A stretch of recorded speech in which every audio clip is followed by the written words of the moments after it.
آگے اللہ سبحانہ تعالیٰ فرماتے ہیں ولو اور اگر شاء چاہتا ربک رب آپ کا لآمن البتہ ایمان لے آتے من فی الارض جو کوئی بھی زمین میں ہے کلہم سب کے سب جمیعاً سارے ہی. یہ بات اللہ تعالیٰ کے لیے کچھ مشکل نہیں کہ اللہ تعالیٰ سبھی کو مومن بنا دیتا، کچھ مشکل نہیں. کیوں؟ کیونکہ ساری کائنات پر اللہ ہی کا حکم چل رہا ہے. یعنی یہاں پر اللہ سبحانہ تعالیٰ نے واضح طور پر نبی اکرم صلی اللہ علیہ وسلم کو بتا دیا کہ اگر اللہ تعالیٰ چاہتے تو یقیناً جو لوگ بھی زمین میں ہیں سب کے سب اکٹھے ایمان لے آتے. افا انتا کیا بھلا آپ تکریہ الناس مجبور کریں گے لوگوں کو حتی یہاں تک کہ یکونوا وہ ہو جائیں مؤمنین ایمان لانے والے. تو کیا آپ لوگوں کو مجبور کریں گے یہاں تک کہ وہ مومن بن جائیں؟ نبی اکرم صلی اللہ علیہ وسلم کی انتہائی خواہش تھی کہ سب کے سب لوگ ہی ایمان لے آئیں.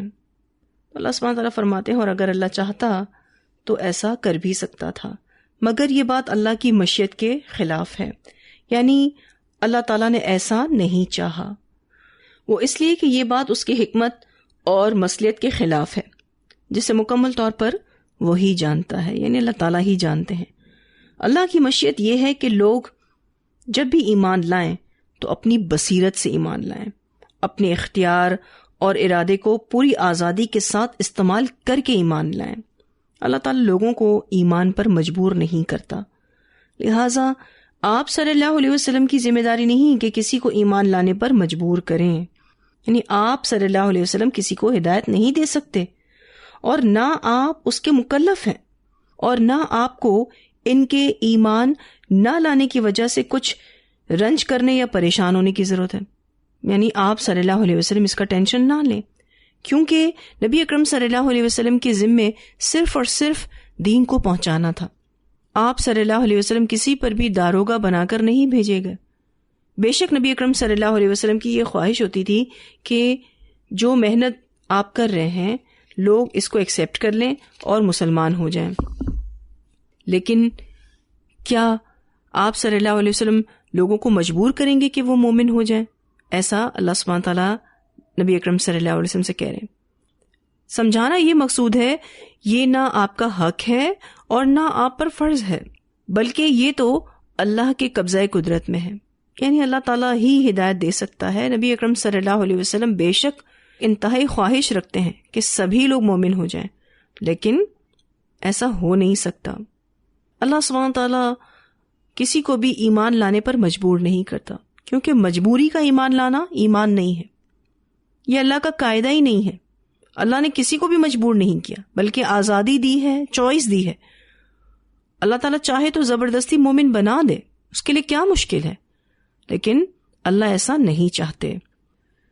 تو اللہ سبحانہ تعالیٰ فرماتے ہیں پھر آپ بھی لوگوں کو مومن ہونے پر مجبور نہ کریں. یعنی کیا آپ اپنے آپ کو اس میں ہلکان کریں گے کہ بس یہ مومن ہو ہی جائیں؟ اتنی ٹینشن آپ نہ لیں، کیونکہ ہدایت دینا آپ کا کام نہیں ہے. آپ کا کام صرف اور صرف دین کو پہنچانا ہے. آپ کہہ سکتے ہیں کہ یہاں اللہ سبحانہ تعالیٰ نبی اکرم صلی اللہ علیہ وسلم کو تسلی دے رہے ہیں کہ پریشان نہ ہو، آپ صرف حق پہنچائیے. کوئی مانتا ہے تو ٹھیک ہے، نہیں مانتا تو اس کا معاملہ اللہ پر چھوڑ دیجیے. وما کانا اور نہیں ہے لنفسن کسی انسان کے لیے ان یہ کہ تؤمن وہ ایمان لا سکے الا مگر باذن اللہ اللہ کے اذن کے ساتھ. اور کسی شخص کے لیے ممکن نہیں کہ ایمان لائے مگر اللہ کے اذن سے. یعنی اللہ کی توفیق اور منظوری کے بغیر کسی کو ایمان کی نعمت نصیب نہیں ہوتی. اور یہ توفیق کس کو نصیب ہوتی ہے؟ جو واقعی حق کی تلاش میں اپنی عقل سے کام لے اور اسے حق کی تلاش کی فکر ہو. وہ ہر طرح کے تعصبات اور خارجی نظریات سے ذہن کو پاک کر کے اللہ کی آیات کو بالکل فریش مائنڈ کے ساتھ سنے، غور و فکر کرے. تو جو شخص بھی اس طرح سے حق کو ڈھونڈے گا تو اللہ تعالیٰ اس کو حق کی راہ دکھائے گا اور ایمان لانے کی توفیق بھی دے گا. اسی کو ہی اللہ کا اذن کہتے ہیں. لیکن جو شخص آباء و اجداد کی تقلید میں پڑا ہے، پھر اسی طرح سے مذہب سے ریلیٹڈ تعصبات میں پڑا ہے، پھر اسی طرح سے فورن آئیڈیاز یعنی خارجی نظریات جو کہ اسلام کے مخالف ہوں اس میں پڑا ہوا ہے تو پھر اس کو ہدایت نہیں ملتی. ان تمام چیزوں سے ہٹ کر جو بھی سوچنے کی زحمت کرے گا اللہ اس کو ایمان نصیب کرے گا، اور جو ان چیزوں میں پڑا رہے گا تو اللہ اس کو پھر ایمان کی نعمت نصیب نہیں کرتا. پھر اللہ سبحانہ تعالیٰ فرماتے ہیں وَيَجْعَلُ اور وہ ڈال دیتا ہے الرجسا گندگی کو علی الذین ان لوگوں پر جو لا یعقلون عقل سے کام نہیں لیتے. حق کو قبول کرنے کی توفیق پھر ان سے چھن جاتی ہے.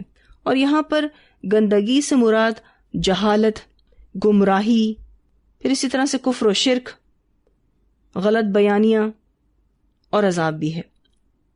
اللہ سبحانہ تعالیٰ فرماتے ہیں جو کفر کرتے ہیں وہ عذاب کے مستحق قرار پاتے ہیں. تو جو بھی آباء و اجداد کی تقلید کرے گا، اسی طرح سے مذہب سے ریلیٹڈ تعصبات میں پڑے گا، یعنی وہ ان تعصبات میں پڑا رہے گا، اور خارجی نظریات جو اسلام کے مخالف ہوں اس میں پڑا رہے گا، تو پھر اللہ سبحانہ تعالیٰ اسے ایمان کی نعمت نصیب نہیں کریں گے. اس کی قسمت میں جہالت ہے، گمراہی ہے، غلط کاریاں ہیں، غلط بیانیاں ہیں، اور کفر و شرک کی نجاستیں ہیں.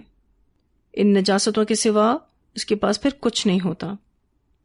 تو اللہ سبحانہ تعالیٰ فرماتے ہیں کہ کسی شخص کے لیے ممکن نہیں کہ وہ ایمان لائے مگر اللہ کے اذن سے. بس یہ ہے کہ بندے کی رغبت ہوتی ہے اور اللہ کا اذن ہوتا ہے تو ہدایت مل جاتی ہے. پھر اللہ سبحانہ تعالیٰ فرماتے ہیں قُلِ انظُرُوا کہہ دیجئے کہ دیکھو ماذا کیا کچھ ہے فی السماوات والارض آسمانوں میں اور زمین میں، وما اور نہیں تغنی فائدہ دیتی الآیات آیات والنذر اور ڈراوے عن قوم اس قوم کو لا یؤمنون جو ایمان نہیں لاتی. نبی اکرم صلی اللہ علیہ وسلم کو اللہ تعالیٰ حکم دے رہے ہیں کہ آپ مشرکین مکہ کو آسمانوں اور زمین کی مخلوقات میں غور و فکر کرنے کی دعوت دیجیے تاکہ وہ اللہ پر ایمان لے آئیں. انہیں یقین ہو جائے کہ عبادت کے لائق کوئی اور ہستی نہیں سوائے اللہ کے. اس کے بعد اللہ سبحانہ تعالیٰ فرماتے ہیں کہ جن کی قسمت میں لکھ دیا گیا کہ وہ ایمان نہیں لائیں گے انہیں یہ نشانیاں یا پھر انبیاء کی نصیحتیں کوئی فائدہ نہیں دیں گی. اب اللہ تعالیٰ نے کن کی قسمت میں لکھ دیا ہے کہ وہ ایمان نہیں لائیں گے؟ جن کے بارے میں اللہ تعالیٰ جانتے ہیں کہ ان کو جو ارادہ اور اختیار دیا گیا اس کے باوجود بھی وہ ظلم اور کفر اور شرک کی راہ کو ہی اپنائیں گے، تو اللہ سبحانہ تعالیٰ نے ان کے بارے میں لکھ دیا کہ ان کو ایمان نصیب نہیں ہوگا. فہل تو نہیں ینتظرون وہ انتظار کر رہے، مراد اہل مکہ ہیں، الا مگر مثل مانند ایام الذین ان لوگوں کے دنوں کی طرح جو خلو گزرے من قبلہم ان سے پہلے.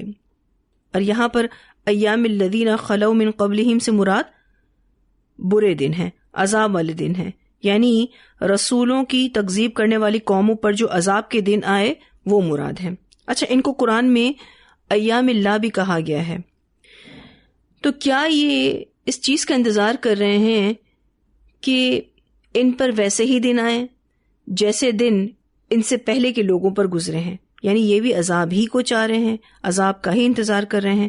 قل کہہ دیجئے فانتظروا پس انتظار کرو، انی بے شک میں معکم تمہارے ساتھ من المنتظرین انتظار کرنے والوں میں سے ہوں، یعنی میں بھی تمہارے ساتھ پھر انتظار کر رہا ہوں. تو اللہ سبحانہ تعالیٰ فرماتے ہیں کہ کیا مشرکین چاہتے ہیں کہ ان پر گزشتہ قوموں کی طرح اللہ کا عذاب آ جائے؟ تو کیا وہ اس بات کے منتظر ہیں کہ تاریخ ان کے ساتھ بھی دہرائی جائے؟ تو پھر ان کو کہہ دیجئے کہ تم لوگ بھی انتظار کرو، میں بھی تمہارے ساتھ اس عذاب کا انتظار کرتا ہوں جس کے ذریعے اللہ تعالیٰ نے صرف اور صرف ظالموں اور مشرکوں کو ہلاک کیا ہے.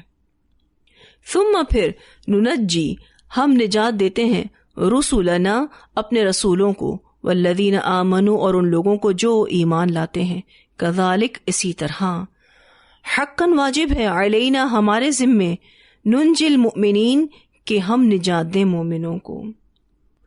ہمارا عذاب تو پھر نافرمانوں پر آتا ہے اور پھر اللہ تعالیٰ رسولوں اور اہل ایمان کو اس عذاب سے بچا لیتے ہیں.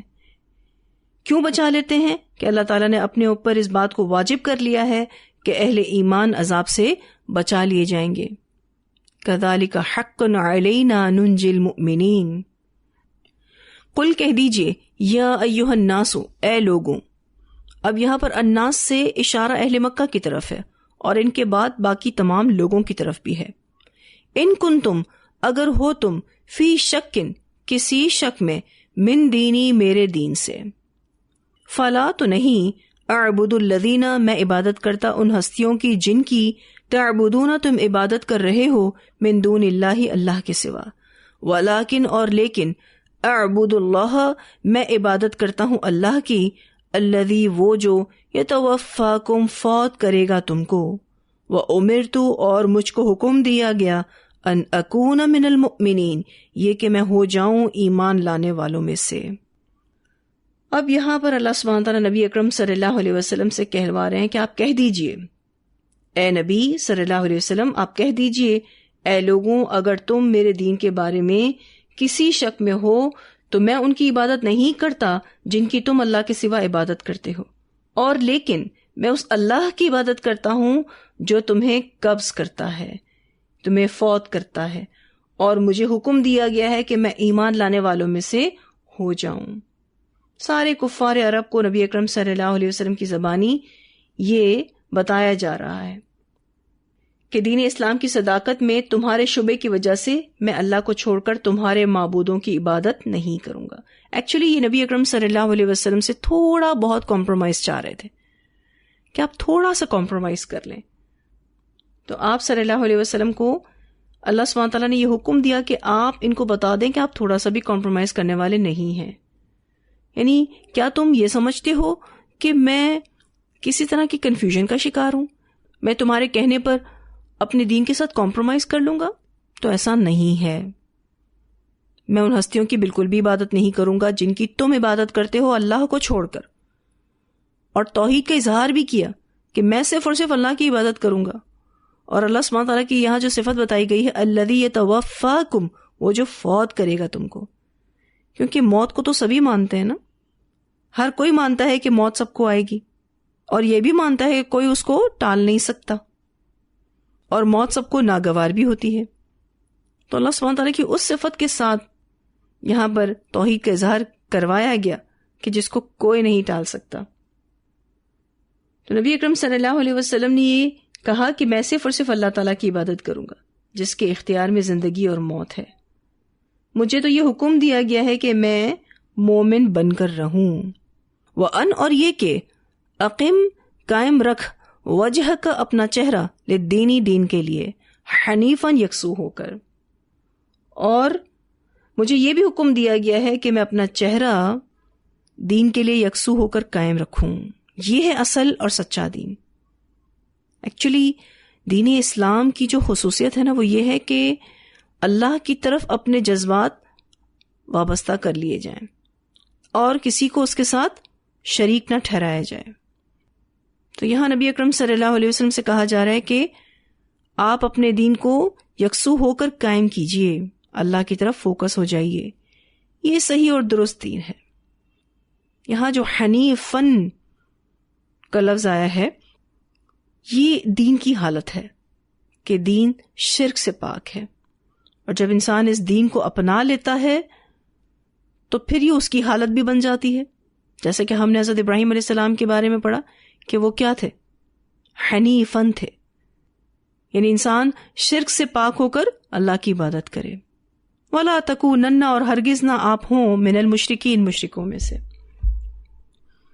نبی اکرم صلی اللہ علیہ وسلم سے یہ کہلوایا گیا کہ مجھے تو حکم دیا گیا ہے کہ میں مومن بن کر رہوں، جیسا کہ پچھلی آیت کا اختتام تھا، اور یہ کہ میں اپنی پیشانی موحد بن کر صرف اور صرف اللہ کے سامنے جھکاؤں.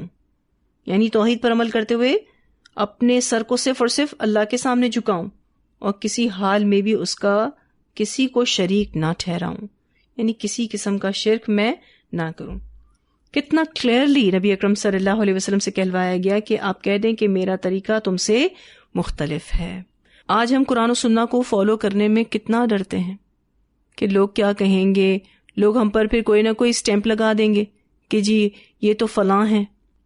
ان دونوں آیات سے جو بات پتہ چلتی ہے وہ کیا، کہ دین کے معاملے میں انسان کو بالکل واضح ہونا چاہیے.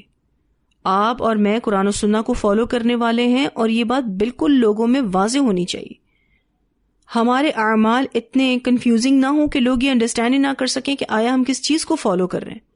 آج بہت سارے لوگ اسی طرح سے دین کو لیے ہوئے ہیں، اتنے مکس اعمال کرتے ہیں کہ لوگوں کو عقیدہ واضح ہی نہیں ہوتا. عقیدہ توحید واضح ہونا چاہیے.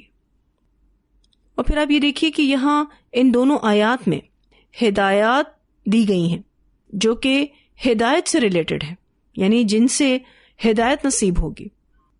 پہلی ہدایت کیا ہے کہ شک سے نکل کر یقین کی کیفیت پیدا کریں، تمام کنفیوژن سے اپنے آپ کو نکالیں. اور دوسری ہدایت کیا ہے کہ توحید کی دعوت دی جائے، شرک کی نفی کی جائے. اور تیسری بات کہ اخلاص للہ، اللہ کے لیے ہی سارے کام کرنے ہیں. یہ جو ٹیکسٹ ہے نا، ان کنتم فی شک من دینی، اس میں ایک بات، ایک ہدایت چھپی ہے. دوسرا فلا اعبد الذین تعبدون من دون اللہ ولکن اعبد اللہ الذی یتوفاکم وامرت ان اکون من المؤمنین.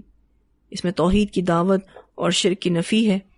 پھر اسی طرح سے وَأَنْ أَقِمْ وَجْهَكَ لِلدِّينِ حَنِيفًا فَلَا تَكُونَنَّ مِنَ الْمُشْرِكِينَ. اس میں اخلاص کی ہدایت کی جا رہی ہے. تو اگر کوئی چاہتا ہے کہ اسے ہدایت نصیب ہو تو ہدایت کے لیے 3 ہدایات ان دونوں آیات میں موجود ہیں. پھر اللہ سبحانہ تعالیٰ فرماتے ہیں وَلَا تَدْعُوا، اور نہ آپ پکاریں من دون اللہ، اللہ کے سوا، مالا، جو نہیں، ینفعک، فائدہ دیتا آپ کو، ولا یضرک، اور نہ نقصان دے سکتا آپ کو. فإن، پھر اگر، فعلت، آپ نے کیا، یعنی اگر آپ نے ایسا کیا، فإنک، تو بے شک آپ، اذن، تب، یا پھر اسی وقت، من الظالمین، ظالموں میں سے ہوں گے. اب یہاں پر آپ دیکھیے اس آیت میں توحید کے دلائل بتائے جا رہے ہیں ایک طرح سے. وہ کیا کہ نفع اور نقصان کا مالک کوئی بھی نہیں. یہاں پر یہ بتایا گیا کہ بالکل بھی آپ نے اللہ کے سوا کسی کو نہیں پکارنا.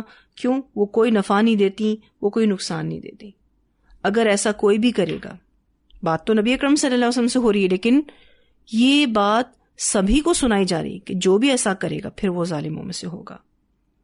وَإِن يَمْسَسْكَ اللَّهُ، اور اگر پہنچائے اللہ آپ کو، بِالضُّرٍ، کوئی تکلیف، فلا کاشفہ، تو نہیں کوئی ہٹانے والا، لہو، اس کو، الا، مگر، ہوا، وہی. اگر اللہ تعالیٰ آپ کو کوئی تکلیف پہنچانا چاہے تو کوئی اس کو ہٹا نہیں سکتا، کوئی اس کو دور نہیں کر سکتا. وَإِن يُرِدْكَ، اور اگر وہ ارادہ کرے آپ کے ساتھ، بِخَيْرٍ، بھلائی کا، فلا، تو نہیں، راد، کوئی پھیرنے والا، لِفَضْلِهِ، اس کے فضل کو. اور اگر وہ آپ کے ساتھ کسی بھلائی کا ارادہ کر لے تو اس کے فضل کو کوئی ہٹا نہیں سکتا. یعنی جو چیز پھر اللہ دینا چاہے کوئی اس کو روک نہیں سکتا. یصیب بہ، پہنچاتا ہے اسے، من یشاء، جس کو وہ چاہتا ہے، من عبادہ، اپنے بندوں میں سے. یعنی اللہ سبحانہ تعالیٰ تکلیف یا خیر جو بھی پہنچانا چاہتا ہے اپنے بندوں میں سے اس کو پہنچاتا ہے. اگر اللہ سبحانہ تعالیٰ کسی کے لیے خیر کا ارادہ کر لے تو وہ خیر اس کو ضرور پہنچے گی، وہ فضل اس کو ضرور پہنچے گا. اب آپ یہاں دیکھیے کہ اللہ سبحانہ تعالیٰ نے یہاں فرمایا وَإِن يُرِدْكَ بِخَيْرٍ، اور اگر وہ ارادہ کرے آپ کے ساتھ بھلائی کا، فَلَا رَادَّ، تو نہیں کوئی پھیرنے والا، لِفَضْلِهِ، اس کے فضل کو. آگے یہ خیر کا لفظ کس میں بدل رہا ہے؟ فضل میں بدل رہا ہے. فضل اس چیز کو کہتے ہیں کہ جس کا انسان مستحق نہ ہو، یعنی انسان اس چیز کا مستحق نہیں لیکن وہ اس کو مل رہی ہے، تو یہ اللہ کا فضل ہوتا ہے. ٹھیک ہے جی. تو اللہ سبحانہ تعالیٰ اگر کسی کے ساتھ خیر کا ارادہ کرے تو کوئی اس کو ہٹانے والا نہیں، وہ فضل اس کو پہنچے گا ہی پہنچے گا. پھر اللہ سبحانہ تعالیٰ فرماتے ہیں وہ اسے، یصیبو بہی، بھی کی جو ضمیر ہے نا وہ تکلیف کی طرف بھی جا رہی ہے اور خیر کی طرف بھی جا رہی ہے. پھر اللہ سبحانہ تعالیٰ فرماتے ہیں پہنچاتا ہے اسے، یعنی اس تکلیف کو یا خیر کو، من یشاء، جس کو وہ چاہتا ہے، من عبادہ، اپنے بندوں میں سے. وہ، اور وہ، الغفور الرحیم، غفور الرحیم ہے. اللہ سبحانہ تعالیٰ غفور الرحیم ہے. بس وہی والی بات نا کہ انسان اس خیر کو لینے والا بنے. ٹھیک ہے. اور اگر اللہ کی طرف سے کوئی تکلیف آ جائے تو اس میں صبر کرنے والا بنے۔ تو شرک بہت بڑا گناہ ہے۔ نفع اور نقصان کا مالک صرف اور صرف اللہ تعالیٰ ہے۔ کوئی تکلیف آتی ہے اللہ کے اذن سے آتی ہے، کوئی خیر پہنچتی ہے وہ بھی اللہ کے اذن سے ہی ہے۔ کوئی ہمیں نہ نفع دے سکتا ہے نہ نقصان دے سکتا ہے۔ اچھا، یہ سوچ انسان کو کتنا بے خوف کر دیتی ہے۔ آج ہم ڈرتے رہتے ہیں فلاں نقصان پہنچا دے گا، یا پھر ہم فلاں نفع سے رہ جائیں گے۔ جب ہم یہ سوچتے ہیں کہ نفع اور نقصان کا مالک اللہ ہے تو پھر ہم سارے خوف اپنے دل سے نکال سکتے ہیں۔ ایک روایت آتی ہے جس میں شرک کی مذمت کی گئی ہے، اور اس میں یہ بتایا گیا ہے کہ بہت سارے لوگ نفع اور نقصان کا مالک مختلف ہستیوں کو سمجھ کے پھر ان کے نام کے تعویذ پہنتے ہیں یا پھر ان کے دیے ہوئے تعویذ پہنتے ہیں۔ تو اس روایت میں کچھ اسی کا ہی ذکر ہے۔ سیدنا عقبہ بن عامر جوہنی رضی اللہ تعالیٰ عنہ بیان کرتے ہیں کہ رسول اللہ صلی اللہ علیہ وسلم کے پاس 10 آدمیوں پر مشتمل ایک جماعت آئی، جن میں سے 9 آدمیوں سے آپ صلی اللہ علیہ وسلم نے بیعت لے لی اور ایک آدمی سے بیعت لینے سے رک گئے۔ لوگوں نے کہا، یا رسول اللہ صلی اللہ علیہ وسلم، آپ نے 9 آدمیوں سے بیعت لے لی اور ایک آدمی کو چھوڑ دیا۔ آپ صلی اللہ علیہ وسلم نے فرمایا، اس لیے کہ اس کے جسم پر تعویذ ہے۔ اس پر اس شخص نے اپنا ہاتھ اندر داخل کر کے تعویذ کو کاٹ پھینکا، تو آپ صلی اللہ علیہ وسلم نے اس سے بھی بیعت لے لی اور فرمایا، جس نے تعویذ لٹکایا اس نے شرک کیا۔ اسے مسند احمد نے روایت کیا ہے۔ اب آپ بتائیے کہ اتنی واضح حدیث پڑھنے کے بعد، سننے کے بعد لوگ کیوں تعویذ پہنتے ہیں؟ کیوں؟ کیونکہ وہ اس تعویذ کے بارے میں یہ عقیدہ رکھتے ہیں کہ یہ نفع و نقصان کا مالک ہے۔ اس تعویذ کو ہم پہن لیں گے تو نقصان سے بچ جائیں گے اور ہمیں بہت سارے نفع بھی ملیں گے۔ اب یہاں پر واضح طور پر بتا دیا گیا کہ جس نے تعویذ لٹکایا اس نے شرک کیا، کیونکہ آپ کا اللہ پر سے تو ایمان ہٹ گیا نا۔ آپ کا ایمان کہاں آ گیا؟ اس تعویذ پر۔ آج آپ دیکھیے تو لوگوں نے بچوں کے گلوں میں، ایون پیروں میں، ہاتھوں میں، پتہ نہیں کہاں کہاں دھاگے باندھ دیے، تعویذ لٹکا دیے۔ دعائیں پڑھنے کے بجائے باقاعدہ اللہ سبحانہ تعالیٰ سے پناہ طلب کرنے کے بجائے، جو کہ اللہ ہی نے سکھائی ہیں، الحمدللہ وہ دعائیں اللہ نے سکھائی ہیں، بس تعویذ پہنا دو۔ تعویذ خواہ قرآنی آیات کا ہی کیوں نہ ہو، اس کو پہننا الاؤڈ نہیں، کیونکہ قرآن پہن کر لٹکانے کے لیے نہیں ہے، پڑھنے کے لیے ہے اور پڑھ کر عمل کرنے کے لیے ہے۔ تو جس نے بھی تعویذ لٹکایا اس نے شرک کیا۔ تو آپ دیکھیے یہاں پر توحید کے عقیدے کو مضبوط کیا جا رہا ہے اور شرک کی نفی کی جا رہی ہے، جیسے کہ مکی صورت ہے نا، اور میں نے آپ کو اس صورت کے شروع میں بتایا بھی تھا کہ عقیدہ توحید پر بڑی بات ہوگی۔ پھر اللہ سبحانہ تعالیٰ فرماتے ہیں، قل کہہ دیجئے، یا ایھا الناس، اے لوگوں، قد جاءکم، تحقیق آ چکا تمہارے پاس، الحق من ربکم، حق تمہارے رب کی طرف سے۔ اب نبی اکرم صلی اللہ علیہ وسلم کے ذریعے یہ کہلوایا جا رہا ہے تمام بنی نوع انسان کو کہ لوگوں، تمہارے رب کی جانب سے تمہارے پاس حق آ چکا ہے، اور حق سے مراد یہاں پر قرآن بھی ہے اور دین اسلام ہے، جس میں توحید اور رسول اللہ صلی اللہ علیہ وسلم کی رسالت پر ایمان بہت ضروری ہے۔ تو بتایا گیا کہ تمہارے پاس حق آ چکا ہے۔ فمن اہتدی، تو جس نے ہدایت پائی، فانما یہتدی لنفسہ، تو بے شک وہ ہدایت پائے گا اپنی ذات کے لیے۔ ہدایت پر چلنے کا فائدہ اسی کو ہی ملے گا۔ اور کیا فائدہ ہے ہدایت پر چلنے کا؟ زندگی کے ہر راستے پر رہنمائی ملے گی، اللہ سبحانہ تعالیٰ ہر قدم پر ہماری رہنمائی کرے گا۔ ومن، اور جو ضل، بھٹک گیا، فانما، تو بے شک یضل علیہا، وہ بھٹکے گا اپنے اوپر، یعنی اس کے بھٹکنے کی ذمہ داری اسی پر ہے۔ وما انا، اور نہیں ہوں میں، علیکم، تم پر، بوکیل، حوالدار، کارساز، یعنی مجھے تم پر اس طرح سے مسلط نہیں کیا گیا کہ تم ضرور ایمان لاؤ، بلکہ میرا کام تو تمہیں اللہ کے عذاب سے ڈرانا ہے۔ تمہیں ہدایت دینا یا نہ دینا اللہ کے اختیار میں ہے، یعنی ہدایت دینا کسی بھی نبی کا کام نہیں تھا، نبی تو صرف اور صرف اللہ کا پیغام پہنچا دیتا ہے۔ واتبع، اور آپ پیروی کریں، ما یوحا، اس کی جو وحی کی جاتی ہے، الیک، آپ کی طرف۔ آپ کو اللہ کی طرف سے بھیجی ہوئی وحی کی پیروی کرنی ہے. واصبر، اور صبر کیجیے. جو بھی مشکلات آپ کو آ رہی ہیں اس پر آپ صبر کیجیے. حتی، یہاں تک کہ یحکم اللہ، فیصلہ کر دے اللہ. وہو، اور وہ خیر الحاکمین، فیصلہ کرنے والوں میں بہترین ہے. نبی اکرم صلی اللہ علیہ وسلم کو اللہ تعالیٰ تاکید کر رہے ہیں کہ آپ پر جو وحی نازل ہوتی ہے آپ اس کو فالو کیجیے، یعنی کسی دوسرے قول کی اتباع نہ کیجیے. اور اس دعوت کے راستے میں، یعنی دعوت اللہ کے راستے میں جو بھی مشکلات آ رہی ہیں، اس راستے میں جو بھی کفار و مشرکین آپ کو تکلیف دے رہے ہیں اس پر صبر کیجیے یہاں تک کہ مشرکین کے بارے میں اللہ کا کوئی فیصلہ آ جائے. اس کے بعد جب آپ صلی اللہ علیہ وسلم ہجرت کر کے مدینہ گئے تو مسلمانوں کو جہاد کا حکم دیا گیا. تو یہاں جو حتی یحکم اللہ کی بات ہو رہی ہے تو اس سے مراد جہاد کا حکم ہے. یعنی پھر مسلمان اس قابل ہو گئے تھے کہ اب کافروں سے لڑ سکتے ہیں. اور کیسے کیسے مارکے ہوئے ہم سب الحمدللہ جانتے ہیں. میدان بدر میں کیا حال ہوا مشرکوں کا، اور اس کے علاوہ دیگر اور بھی جو جنگیں تھیں اس میں بہت سے مشرکین قتل ہوئے اور بہت سے قید کر دیے گئے. اور پھر ایک ٹائم آیا کہ پورے عرب میں اسلام پھیل گیا. تو اللہ سبحانہ تعالیٰ نبی اکرم صلی اللہ علیہ وسلم سے کہہ رہے ہیں وَاصْبِرْ، آپ ابھی صبر کیجئے، کیونکہ ابھی وہ ٹائم نہیں آیا کہ آپ جہاد کریں ان مشرکوں کے خلاف. آئے گا وہ ٹائم، ویٹ کیجئے جب تک کہ اللہ کا فیصلہ نہیں آ جاتا. وَهُوَ خَيْرُ الْحَاكِمِينَ، اور وہ فیصلہ کرنے والوں میں بہترین ہے. اگر یہ بات ہم سب بھی سمجھ لیں نا، اتنے ریلیکس ہو جائیں اور اللہ کی رضا میں راضی رہنا کوئی مشکل کام ہی نہ رہے.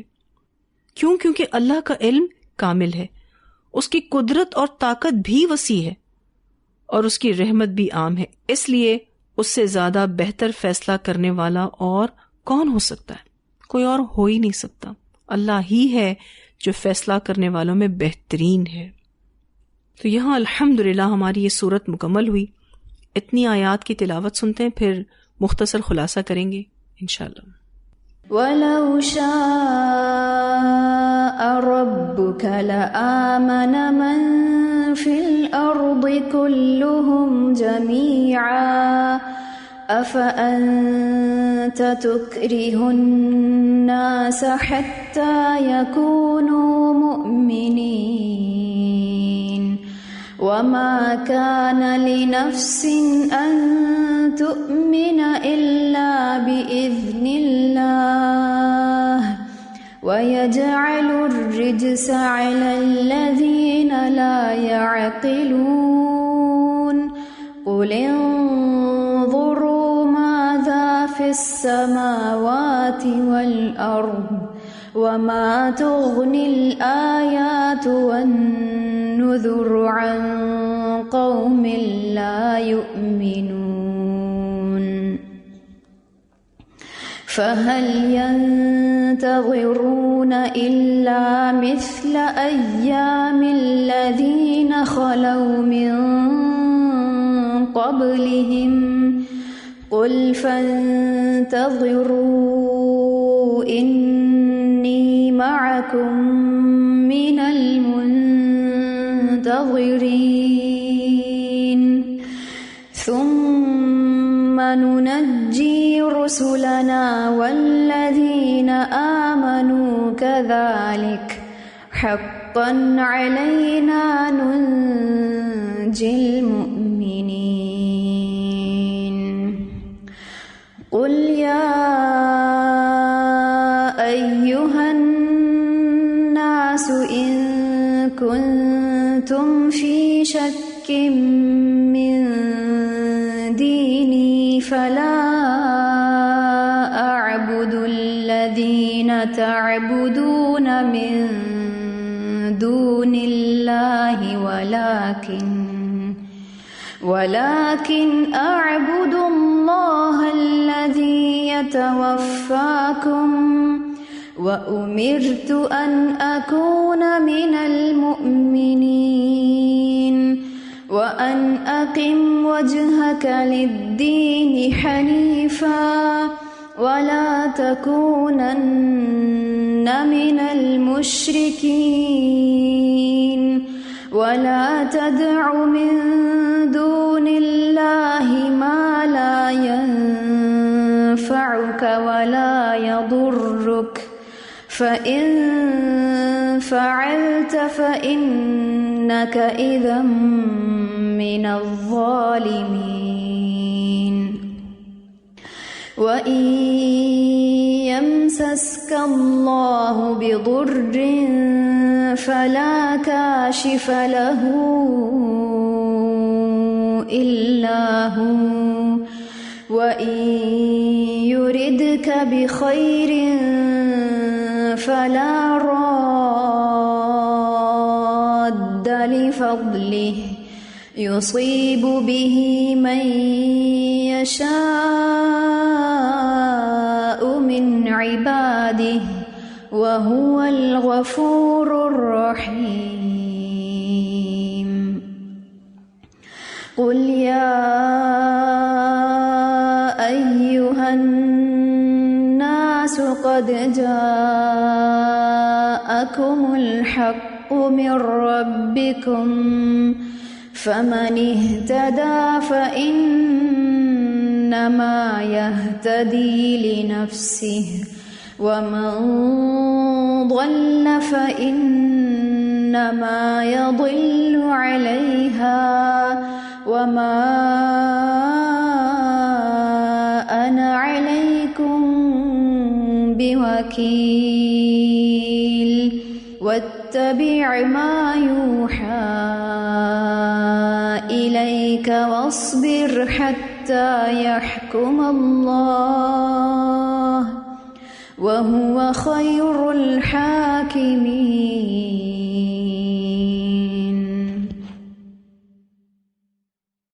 اس صورت کا مختصر خلاصہ یہ ہے کہ آپ صلی اللہ علیہ وسلم کو دین میں آنے والی مشکلات میں تسلی دی گئی، کیونکہ مکی دور بہت ہی مشکل تھا، تو آپ صلی اللہ علیہ وسلم کو مکی صورتوں میں بہت زیادہ تسلی دی گئی، ریلیکس کیا گیا کہ یہ مشکلات تو آئیں گی، آپ نے صبر کرنا ہے۔ پھر یہ بھی بتایا گیا کہ اللہ کے ہر کام میں حکمت ہوتی ہے، توحید کے دلائل بتائے گئے، یہ بتایا گیا کہ حق کے ساتھ ہر چیز کو اللہ سبحانہ تعالیٰ نے بنایا ہے، بامقصد بنایا ہے۔ پھر انسانوں کو کیسے بے مقصد پیدا کیا جا سکتا ہے، انسانوں کو بھی ایک مقصد کے ساتھ پیدا کیا گیا ہے۔ پھر یہ کہ ہر چیز کا اینڈ ہے، اختتام ہے، تو اے انسانوں تم بھی اپنے انجام کو پہنچو گے، اپنے انجام کی فکر کر لو۔ پھر اس سورہ میں یہ بھی بتایا گیا کہ اللہ کے فیصلوں پر سر جھکانا ہے، یعنی اللہ کی رضا میں راضی رہنا ہے۔ تکلیف آئے تو اللہ کے علاوہ کسی کی طرف رجوع نہیں کرنا ہے، صرف اور صرف اللہ ہی سے مانگنا ہے، اللہ ہی کی طرف رجوع کرنا ہے، اسی پر ہی بھروسہ کرنا ہے، قضاء و قدر پر ایمان رکھنا ہے کہ اللہ سبحانہ تعالیٰ نے جو بھی ہمارے نصیب میں لکھا ہے وہ ہمارے لیے بہتر ہے، الحمدللہ۔ پھر اسی طرح سے ایک بہت اہم بات جو ہم نے اس سورہ میں پڑھی کہ قرآن کا ملنا اللہ کا فضل ہے، اس پر خوش ہونا چاہیے، اس علم پر عمل اپنا شعار بنانا چاہیے۔ پھر یہ کہ اللہ کے راستے میں جو تکالیف آتی ہیں اور آزمائشیں آتی ہیں اس پر صبر کرنا ہے، اپنے آپ کو ہدایت پر رکھنا ہے، جو سیدھا چلے گا فائدہ اسی کو ہوگا۔ پھر یہ کہ اگر کوئی غلطی ہو جائے تو انسان خود کو دیکھے، دوسروں پر بلیم نہ کرے۔ عمومی طور پر ہوتا یہ ہے کہ غلطی ہم کرتے ہیں لیکن بلیم دوسروں کو کرتے ہیں۔ اور بھی بہت سارے کنکلوژنز آپ نکال سکتے ہیں صورت میں۔ تو الحمدللہ ہماری یہ سورہ یونس مکمل ہوئی۔ اللہ سبحانہ تعالی ہم سب کو بہترین عمل کرنے کی توفیق عطا فرمائے۔ وآخر دعوانا الحمد للہ رب العالمین۔ سبحانک اللہم وبحمدک نشہد ان لا الہ الا انت نستغفرک ونتوب الیک۔